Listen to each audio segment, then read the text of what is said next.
Locks are stuff we use to keep our items safe and secure.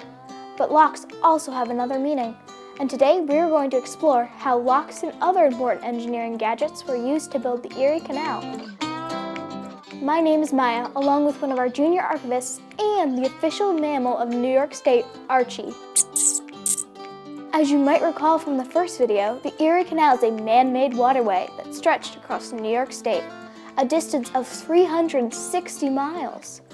Besides transporting people and their ideas, its main purpose was to move goods like crops and lumber from Lake Erie to Albany and then continue down the Hudson River. This map shows where 84 massive locks were built on the Erie Canal. Every one of these locks operates purely on gravity. No motors, pumps, or even lifts needed. A lock is sort of like a water elevator with doors on each end. When a boat enters a lock, it safely lifts or lowers depending on the level of the water. When a boat needs to go uphill, water is added inside the lock to raise the boat until it's even with the land, then the doors open.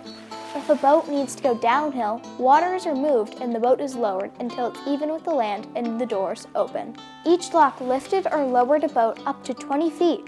It's so simple, yet so genius. You and the Erie Canal have a lot in common, Archie. When work on the canal began in 1817, engineers didn't have any of the modern machines we use today. Things like cranes, excavators, and motorized plows weren't invented yet.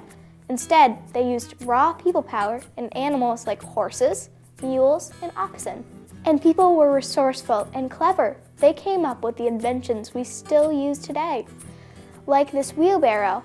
Another invention was a new kind of cement that hardened underwater. It was made of clay and limestone and was found in towns near the canal.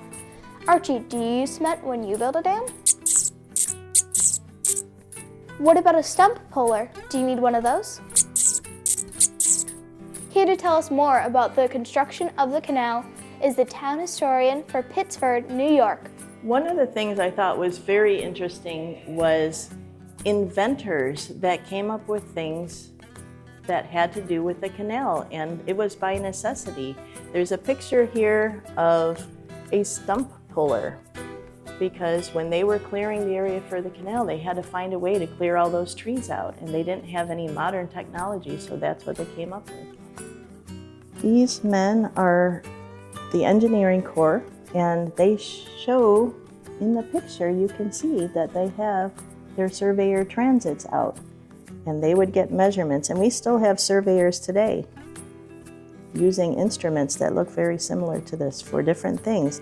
This is a swing arm derrick that was created by a Fairport man named Joseph Yale Parse, and he was the first Puritan inventor to receive a patent in 1859 for this item. And we have a picture of what it was used for here. And it shows the Daniel DeLand Chemical Company, and they were producing a product they call saleratus, but we call baking soda. Joseph Yale Parse's swing arm derrick is shown right there. So what we have is a model of that. So this would have been really, really big, at least 15 feet tall. Because of these smart inventions, farmers and workers, not fancy engineers, were able to finish the entire canal in only 8 years. People cheered and cannons were fired upon its completion because it changed America forever.